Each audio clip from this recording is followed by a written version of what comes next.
We were vacationing in the Caribbean, and I had met some person on the beach, didn't speak English, and we bonded as a couple of, youngsters. I must have been 12. And driving home, we passed by this enclave of doctors, their housing anyway, for the island of the Dominican Republic. And I thought, you know what, this would not be a bad gig. So that was kind of silly. Later, I would decide that I wanted to be a doctor in the occupied territories of the Middle East, Gaza or something. And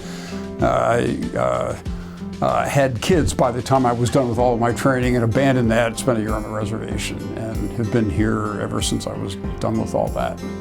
I actually came here originally having interviewed for a job in Mason City.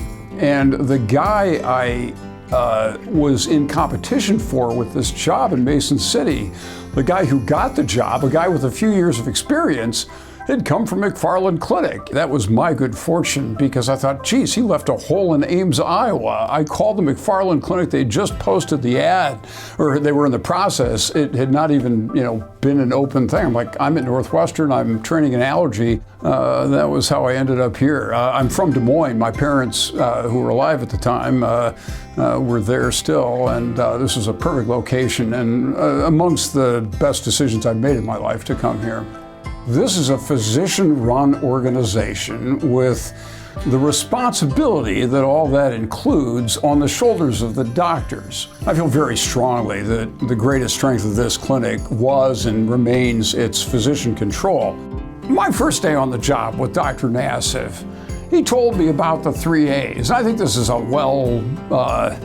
well-circulated concept, but I'd heard it from him for the first time, and it was helpful. Accountability, you gotta know what you're doing, or at least provide the standard of care. Affability, be a nice guy, and then finally, accessibility. And he's modeled those behaviors for me, and I would say they have enhanced my experience as a doctor.